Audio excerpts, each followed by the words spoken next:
Friends, welcome back to Mansi study channel. दोस्तों, आज है 4 नवंबर 2024 और 4 नवंबर 2024 से रिलेटेड करंट अफेयर्स के जितने भी क्वेश्चन बन सकते हैं आज की क्लास में सारे क्वेश्चन को कवर करेंगी और हर क्वेश्चन से रिलेटेड इंपॉर्टेंट पॉइंट भी मैं आपको बताऊंगी। तो आप लोग पूरा क्लास बहुत ध्यान से देखिएगा। और दोस्तों, ये क्लास आपकी मॉर्निंग सुबह 7 AM पे डेली लाइव आती है। आप सभी लोग सुबह 7 बजे इस क्लास के लिए तैयार रहा करिए।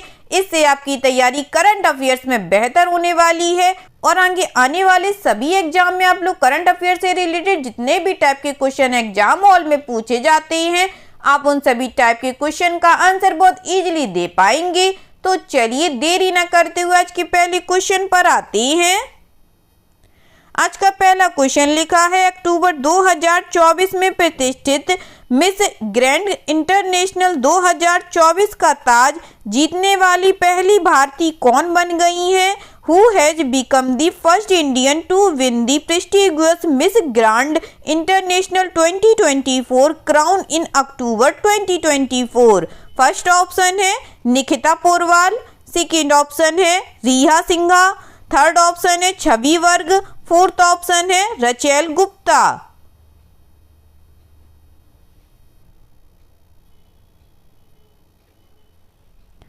बताइएगा दोस्तों, अक्टूबर 2024 में प्रतिष्ठित मिस ग्रैंड इंटरनेशनल 2024 का ताज जीतने वाली पहली भारतीय कौन बन गई हैं? इस क्वेश्चन का जो राइट आंसर हो जाएगा फ्रेंड्स, वह है हमारा option number D, Rachel Gupta बन गई हैं। चलिए इस क्वेश्चन से रिलेटेड इंपॉर्टेंट पॉइंटों को पढ़ते हैं। जालंधर की 20 वर्षीय रचेल गुप्ता प्रतिष्ठित मिस ग्रैंड इंटरनेशनल 2024 का ताज जीतने वाली पहली भारतीय बन गई हैं। यह अभूतपूर्व जीत उन्हें 70 से अधिक देशों की प्रतियोगियों के साथ प्रतिस्पर्धा करते हुए मिली है। गुप्ता ने ग्रैंड पेजेंट्स चॉइस अवार्ड 2024 भी हासिल किया। राहेल के नाम अब किसी भारतीय द्वारा सबसे अधिक वैश्विक पेजेंट क्राउन जीतने का रिकॉर्ड है और वह वर्तमान में पूर्व मिस यूनिवर्स लारा दत्ता के साथ बराबरी पर है। इससे पहले उन्होंने अंतर्राष्ट्रीय प्रतियोगिताओं में अपनी निरंतर उत्कृष्टता का प्रदर्शन करते हुए 2022 में miss super talent of the world का खिताब जीता था। ठीक है दोस्तों, चलिए आगे बढ़ते हैं, नेक्स्ट क्वेश्चन देखते हैं। नेक्स्ट क्वेश्चन लिखा है फ्रेंड्स, रॉड्रिक ने पुरुष फुटबॉल वर्ग में प्रतिष्ठित बैलन डी और पुरस्कार जीता है, वह किस देश से हैं? Rodri has won the prestigious बैलन डी और award in men's football category. He is from which country? First option है स्पेन, सेकेंड ऑप्शन है अर्जेंटीना, थर्ड ऑप्शन है इटली, फोर्थ ऑप्शन है इंग्लैंड।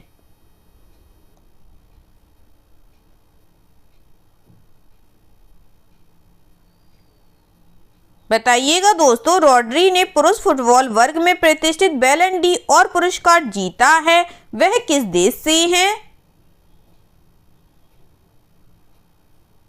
इस क्वेश्चन का जो राइट आंसर हो जाएगा फ्रेंड्स, वह है हमारा ऑप्शन नंबर ए, स्पेन देश से हैं। ठीक है दोस्तों, चलिए इससे रिलेटेड इंपॉर्टेंट पॉइंटों को पढ़ते हैं। मैनचेस्टर सिटी के रॉड्री 1960 के बाद पुरुष फुटबॉल में प्रतिष्ठित बैलोन डी और पुरस्कार जीतने वाले पहले स्पेनिश फुटबॉलर बन गए। इस जीत के साथ 28 वर्षीय रॉड्री बैलन डी और पाने वाले पहले प्रीमियर लीग खिलाड़ी बन गए हैं। इससे पहले क्रिस्टियानो रोनाल्डो ने 2008 में मैनचेस्टर यूनाइटेड में रहते हुए यह पुरस्कार प्राप्त किया था। रॉड्री ने मैनचेस्टर सिटी को लगातार चौथी बार प्रीमियर लीग खिताब जीतने में मदद की। ठीक है दोस्तों, चलिए आगे बढ़ते हैं, नेक्स्ट क्वेश्चन देखते हैं। नेक्स्ट क्वेश्चन लिखा है फ्रेंड्स, राष्ट्रीय एकता दिवस हर साल किस दिन सरदार वल्लभ भाई पटेल की जयंती के उपलक्ष्य में मनाया जाता है, जो भारत के स्वतंत्रता संग्राम में एक महत्वपूर्ण व्यक्ति थे? National unity day is observed every year on which day to commemorate the birth anniversary of Sardar Vallabhbhai Patel who is a pivotal figure in India's struggle for independence.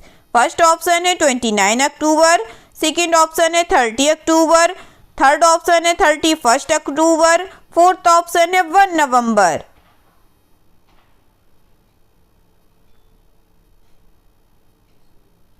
बताइएगा दोस्तों, राष्ट्रीय एकता दिवस हर साल किस दिन सरदार वल्लभ भाई पटेल की जयंती के उपलक्ष्य में मनाया जाता है, जो भारत के स्वतंत्रता संग्राम में एक महत्वपूर्ण व्यक्ति थे।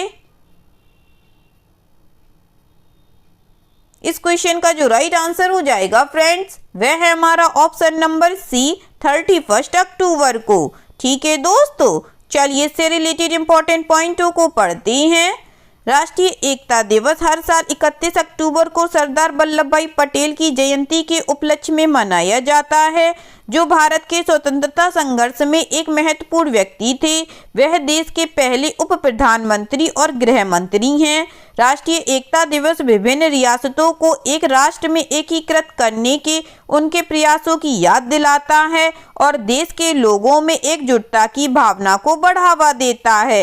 अपने असाधारण नेतृत्व और राष्ट्रीय एकता के प्रति अटूट प्रतिबद्धता के लिए प्रसिद्ध सरदार वल्लभ भाई पटेल को भारत के लौह पुरुष के रूप में याद किया जाता है। ठीक है दोस्तों, चलिए आगे बढ़ती हूँ, नेक्स्ट क्वेश्चन देखते हैं। नेक्स्ट क्वेश्चन लिखा है फ्रेंड्स, विभिन्न राज्यों और केंद्र शासित प्रदेशों, केंद्रीय सशस्त्र पुलिस बलों और केंद्रीय पुलिस संगठनों के कितने कर्मियों को वर्ष 2024 के लिए केंद्रीय गृह मंत्री दक्षता पदक प्रदान किया गया है?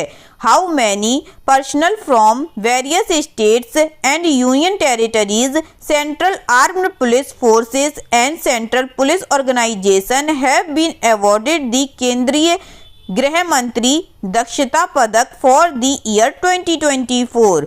फर्स्ट ऑप्शन है 521, सेकेंड ऑप्शन है 413, थर्ड ऑप्शन है 463, फोर्थ ऑप्शन है 221।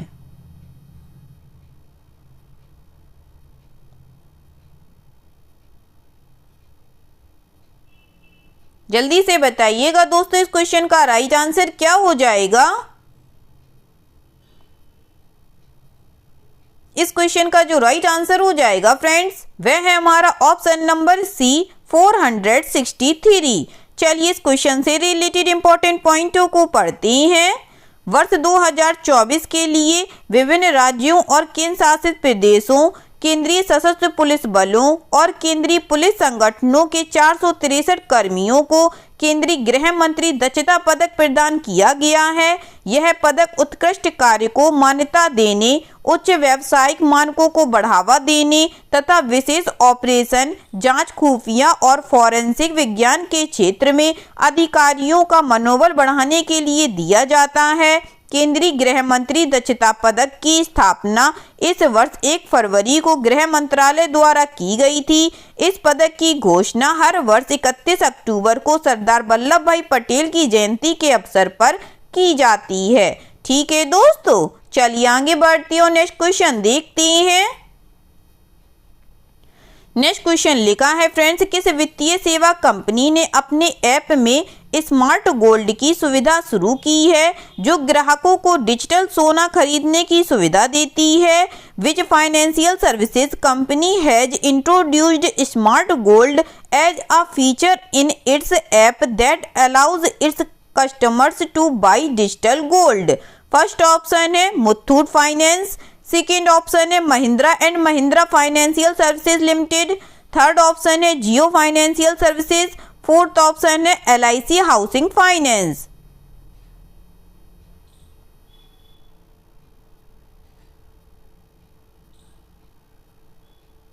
बताइएगा फ्रेंड्स, किस वित्तीय सेवा कंपनी ने अपने ऐप में स्मार्ट गोल्ड की सुविधा शुरू की है, जो ग्राहकों को डिजिटल सोना खरीदने की सुविधा देती है?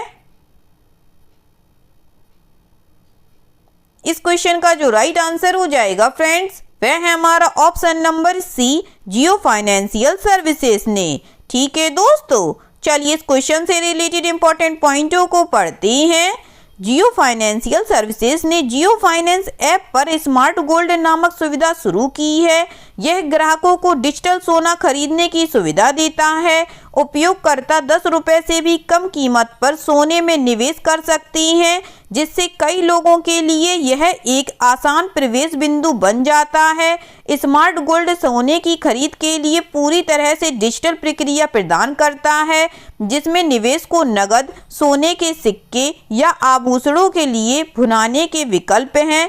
ग्राहक लचीले मूल्य वर्ग में सोना खरीद सकती हैं, या तो रुपए में या ग्राम में, और घर पर डिलीवरी के लिए भौतिक सोने के सिक्के मंगवा सकते हैं। ठीक है दोस्तों, चलिए आगे बढ़ती और नेक्स्ट क्वेश्चन देखते हैं।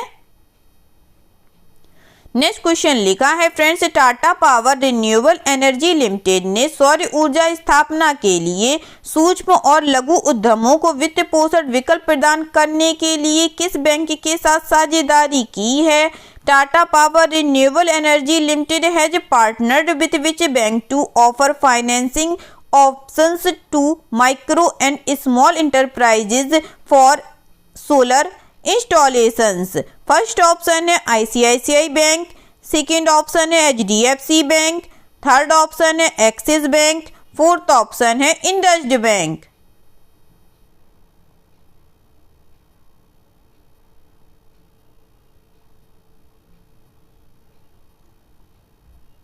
जल्दी से बताइएगा दोस्तों इस क्वेश्चन का राइट आंसर। इस क्वेश्चन का जो राइट आंसर हो जाएगा फ्रेंड्स, वह है हमारा ऑप्शन नंबर डी, इंडस्इंड बैंक। ठीक है दोस्तों, चलिए इससे रिलेटेड इंपॉर्टेंट पॉइंटों को पढ़ते हैं। Tata power renewable energy limited ने सौर ऊर्जा स्थापना के लिए सूक्ष्म और लघु उद्यमों को वित्त पोषण विकल्प प्रदान करने के लिए इंडस्इंड बैंक के साथ साझेदारी की है। यह गठबंधन एमएसई को 10 लाख रुपए से 2 करोड़ रुपए तक के ऋण की पेशकश करके संपार्श्विक मुक्त सौर वित्त पोषण प्रदान करेगा। बैंक की ऋण स्वीकृति पर निर्भर इन ऋणों के लिए 20% मार्जिन की आवश्यकता होती है तथा प्रतिस्पर्धी ब्याज दरें दी जाती हैं तथा 7 वर्ष तक की अवधि की पेशकश की जाती है। टाटा पावर रिन्यूएबल एनर्जी के सीईओ और एमडी दीपेश नंदा जी हैं। ठीक है दोस्तों, चलिए आगे बढ़ती और नेक्स्ट क्वेश्चन देखते हैं। नेक्स्ट क्वेश्चन लिखा है फ्रेंड्स, एक महिला सहित 3 चीनी अंतरिक्ष यात्री अपने अंतरिक्ष यान के सफल प्रक्षेपण के बाद अंतरिक्ष स्टेशन में प्रवेश कर गए, जो अगले 6 महीने तक स्टेशन पर रहेंगे। 3 Chinese astronauts including a women entered the space station after the successful launch of their spacecraft which will stay at the station for the next 6 months। First option है सेंजाऊ 19, सेकेंड ऑप्शन है सेंजाऊ 17, third option है सेंजाऊ 18, fourth option है सेंजाऊ 15।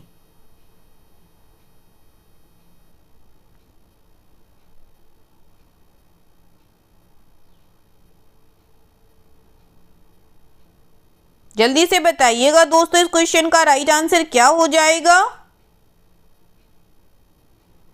इस question का जो right answer हो जाएगा friends, वह है हमारा ऑप्शन नंबर ए, सेंजाऊ 19। चलिए इससे रिलेटेड इंपॉर्टेंट पॉइंटों को पढ़ते हैं। एक महिला सहित 3 चीनी अंतरिक्ष यात्रियों ने अपने अंतरिक्ष यान के सफल प्रक्षेपण के बाद अगले 6 महीनों तक स्टेशन पर कार्य करने के लिए परिक्रमा कर रहे अंतरिक्ष स्टेशन में आसानी से प्रवेश कर लिया है। चीन के सेंजोऊ 19 अंतरिक्ष उड़ान मिशन के 3 अंतरिक्ष यात्री तियांगोंग अंतरिक्ष स्टेशन में प्रवेश कर चुकी हैं और अन्य अंतरिक्ष यात्रियों से मुलाकात कर कक्षा में चालक दल के हस्तांतरण का नया दौर शुरू कर चुके हैं। इससे पहले तीनों अंतरिक्ष यात्रियों को लेकर अंतरिक्ष यान सेंजाऊ 19 अंतरिक्ष स्टेशन संयोजन से सफलतापूर्वक जुड़ गया। अंतरिक्ष यान ने 11 बजे अंतरिक्ष स्टेशन के कोर मॉड्यूल तियानहे के फ्रंट पोर्ट के साथ एक तेज स्वचालित मिलन और डॉकिंग की, जिसके बाद तीनों अंतरिक्ष यात्री उसमें प्रवेश कर गए। ठीक है दोस्तों, चलिए आगे बढ़ती और नेक्स्ट क्वेश्चन देखते हैं। नेक्स्ट क्वेश्चन लिखा है फ्रेंड्स, भारतीय रेलवे ने दोनों देशों के बीच तकनीकी सहयोग को बढ़ाने के लिए किसके संघीय पर्यावरण, परिवहन और संचार विभाग के साथ एक समझौता ज्ञापन पर हस्ताक्षर किए हैं। Indian railways has signed an MOU with which the federal department of the Environment, Transport and Communication to enhance technical cooperation between the two nations. First option है फ्रांस, सेकेंड ऑप्शन है जापान, थर्ड ऑप्शन है USA, fourth option है Switzerland.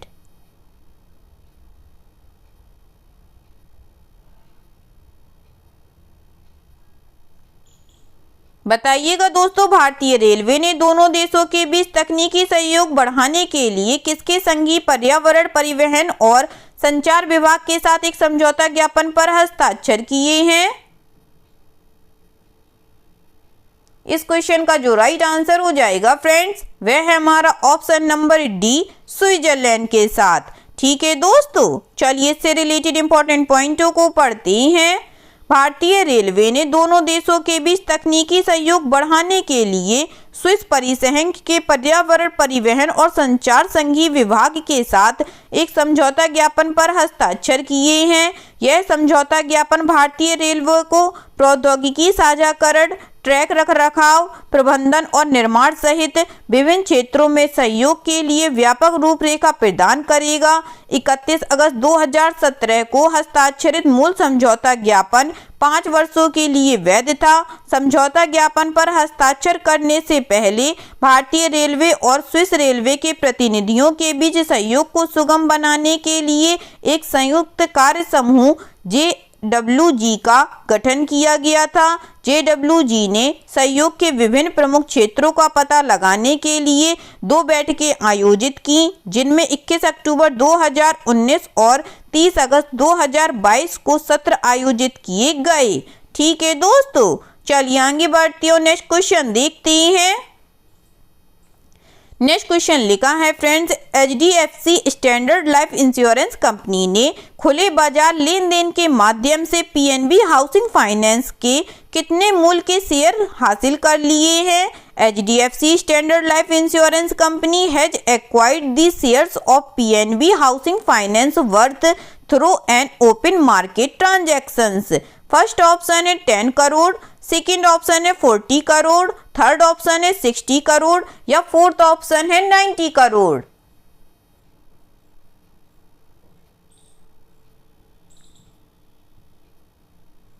जल्दी से बताइएगा दोस्तों, HDFC standard life insurance company ने खुले बाजार लेन देन के माध्यम से PNB हाउसिंग फाइनेंस के कितने मूल्य के शेयर हासिल कर लिए हैं?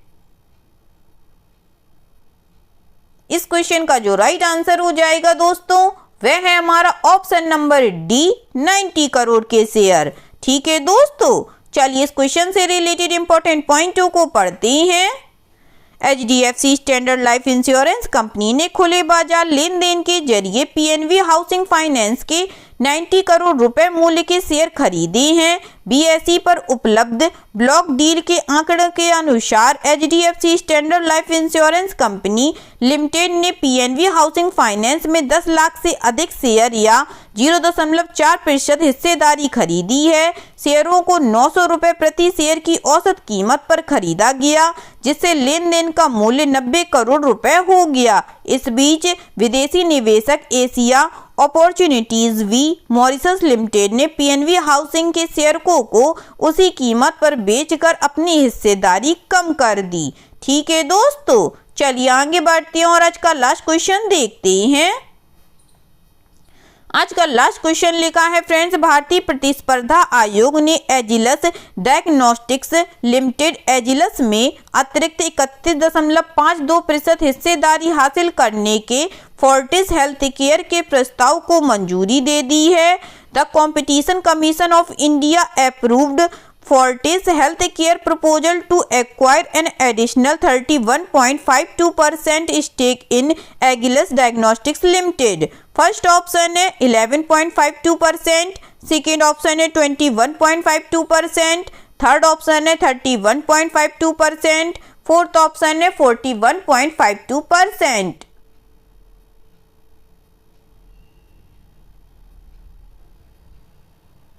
जल्दी से बताइएगा दोस्तों, इस क्वेश्चन का राइट आंसर क्या हो जाएगा?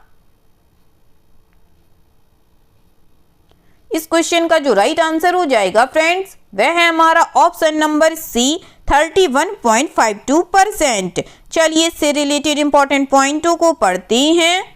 भारतीय प्रतिस्पर्धा आयोग ने एजिलस डायग्नोस्टिक्स लिमिटेड में अतिरिक्त 31.52% हिस्सेदारी हासिल करने के फोर्टिस हेल्थकेयर के प्रस्ताव को मंजूरी दे दी है। प्रस्तावित संयोजन के बाद फोर्टिस हेल्थकेयर लिमिटेड की एजिलस में हिस्सेदारी 57.68% से बढ़कर 89.2% हो जाएगी। FHL मुख्य रूप से मेडिकेयर, हेल्थ केयर और डायग्नोस्टिक्स जैसी एकीकृत स्वास्थ्य सेवा प्रदान करता है। इसके व्यवसायों में मल्टी स्पेशलिटी अस्पतालों के नेटवर्क का प्रबंधन और संचालन और निवारक स्वास्थ्य सेवा और डायग्नोस्टिक्स सेवाएं प्रदान करना शामिल है।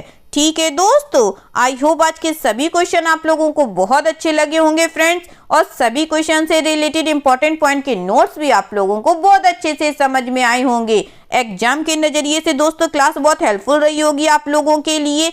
अगर आपको क्लास अच्छी लगी और सारे फैक्टों को आप लोगों ने अच्छे से समझा हो तो प्लीज इस क्लास को लाइक कीजिएगा, शेयर कीजिएगा और आपके अपने चैनल मानसी स्टडी चैनल को सब्सक्राइब कीजिएगा और अपना कमेंट बॉक्स में करना मत भूलिएगा। ठीक है दोस्तों, थैंक यू सो मच दोस्तों।